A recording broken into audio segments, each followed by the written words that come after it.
Ahojte, vítam vás po veľmi dlhej dobe pri ďalšom videu. Veľmi dlhej dobe pozeral som sa zrovna teraz na svoj YouTube a posledné video vyšlo, už je to rok aj pár dní. Medzi tým pribudli tam asi nejaké tie reelska, alebo shorts, alebo ako sa to na YouTube volá. Ale normálne hovorené video teda nepribudlo už naozaj dlhšiu dobu. Zmenilo sa medzičasom veľmi veľa vecí v mojom živote. Chystal som sa tie videá chrliť na vás podstatne častejšie. Prešlo mi rukami veľmi veľa zaujímavých kúskov, či už nožov alebo rôzneho EDC vybavenia, ktoré som vám chcel ukázať, ale nejako sa mi to nedarilo, tak verím, že týmto videom odštartujem nejakú novú ďalšiu etapu a že budem na vás tie videá chrliť podstatne častejšie. Ešte na začiatok sa vám ospravedlňujem, až mi niekedy počas videa bude skákať hlas, lebo už vyše týždňa som nejaký nachcípaný, takže s mojím hlasom to je ako to je, tak budem sa snažiť robiť všetko preto, aby ma bolo nejako normálne rozumieť. Ale poďme už k tomuto zaujímavému čiernemu kúsku, ktorý tu leží celý čas pred nami. Jedná sa o kúsok, ktorý hneď ako som sa dozvedel, teda, že sa chystá, ma veľmi zaujal. Dozvedel som sa teda, že sa tento kúsok chystá vďaka tomu, že spolupracujem s Nightstockom, ako ste už možno niektorí vytušili podľa nejakých mojich postov. Nesnažil som sa to nejako skrývať. Vďaka tomu teda mi rôzne zaujímavé kúsky často pristávajú na stole. Jedná sa teda o nôž Kunvu X-Padre KNFS Exclusive, ktorý vznikol v spolupráci medzi čínskou spoločnosťou Kunvu Knives a teda Nightstockom.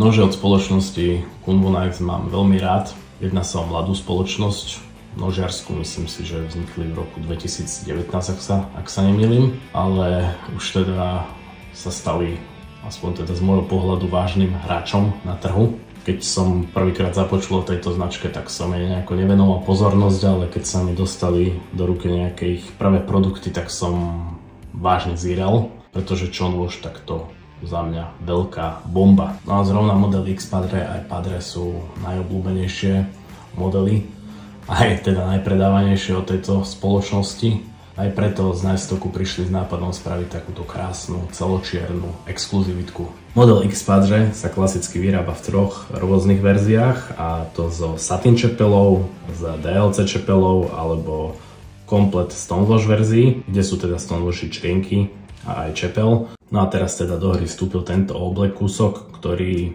so svojou čiernou satin DLC čepelou a titánovými črienkami ošetrenými PVD čiernou povrchovou úpravou úplne zmenil pravidlá hry.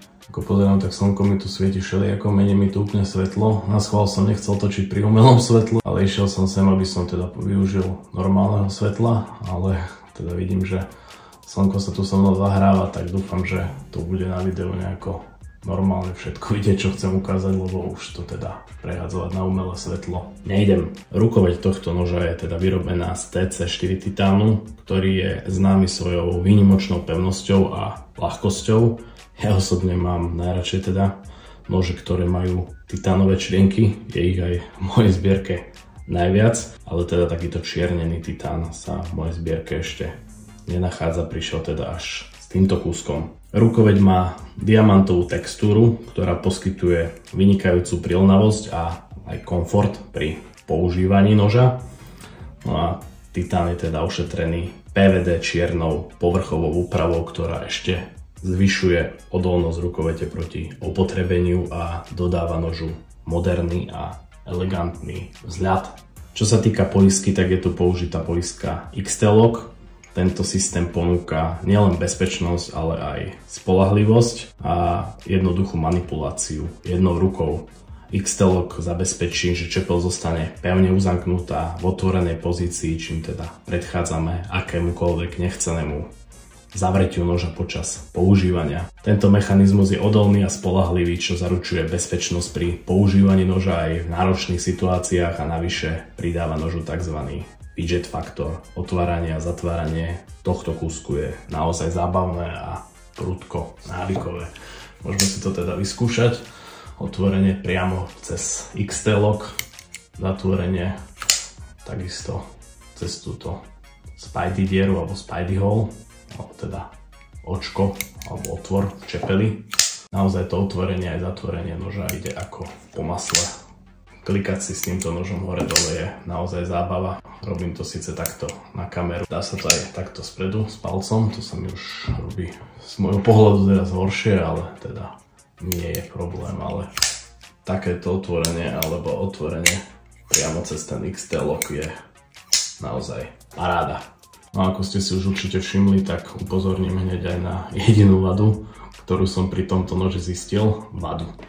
Je to, že tým, že je čepel čiernená, tak to čierne DLCčko je naozaj abnormálne rýchlo zachytané, takže handričku si môžete so sebou nosiť stále a môžete sa teda aj týmto spôsobom s nožikom pomaznať, pretože zachytaný je naozaj hneď, ale myslím si, že tomu asi každý z nás veľmi rýchlo odpustí, pretože jedná sa naozaj o jedinú takú chybičku krásy, ktorú som za tie 3 týždne cca čo nožík nosím zistil. Čepel tohto noža je v tvare clip point, čo zaručuje všestrannosť a vysokú precíznosť pri práci. Povrchová úprava čepele je teda DLCčko, ako som spomínal, alebo po anglicky Diamond Like Carbon, ktoré pridáva ďalšiu vrstvu ochrany pred poškriabaním a koróziou, pričom zároveň dodáva tomuto nožu elegantný a moderný zlat. Na tomto noži bola použitá prémiová oceľ Elmax, ktorá sa radí medzi špičku, pokiaľ ide o kombináciu tvrdosti a odolnosti voči korózii. S tvrdosťou v rozmedzi 60 až 62 Hz ponúka vynikajúcu schopnosť udržať ostrie aj pri náročnom používaní. Na tejto strane čepele si teda môžeme všimnúť aj nápis X-Padre a tuto si môžeme všimnúť nápis Elmax, teda materiál, z ktorého bola čepel vyrobená. Na druhej strane nápis nemáme žiaden. Ďalšími výraznými prvkami tohto noža sú titánový klip a titánový backspacer, oba teda samozrejme v čiernej farbe. Backspacer pridáva dodatočnú pevnosť rukoveti, čo zlepšuje aj celkovú odolnosť noža a stabilitu konštrukcie, no a samozrejme aj veľmi dobre vyzerá.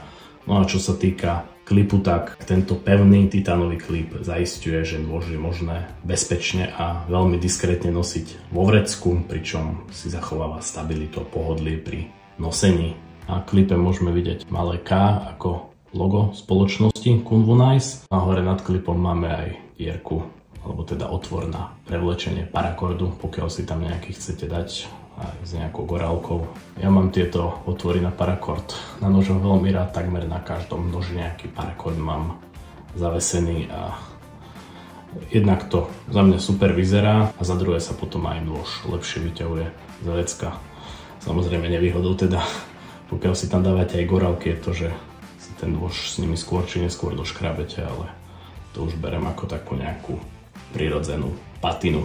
Čo sa týka celkovej hmotnosti noža, tak Kunvo X-Padre KNFS Exclusive má 161 gramov.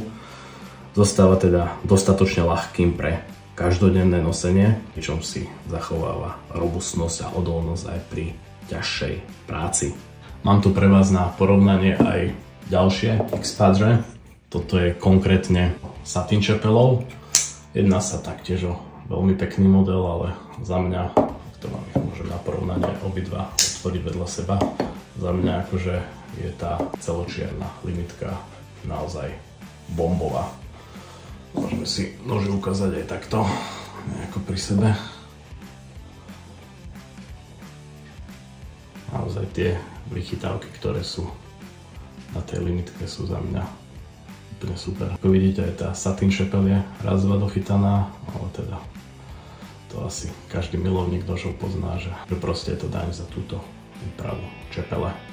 Že toto máme X-Padre z DLC čepelov a ešte som si pre vás nachystal aj klasické Padre v takejto stonewash verzii, aby som vám teda ukázal pre tých, čo teda neviete, že aký je rozdiel medzi modelom Padre a X-Padre. Je to v podstate hlavne poistkou. Teda tu máme ten spomínaný XT-lock na X-Padre a tuto máme klasický frame lock na Padre. Taktiež veľmi zaujímavý model za mňa.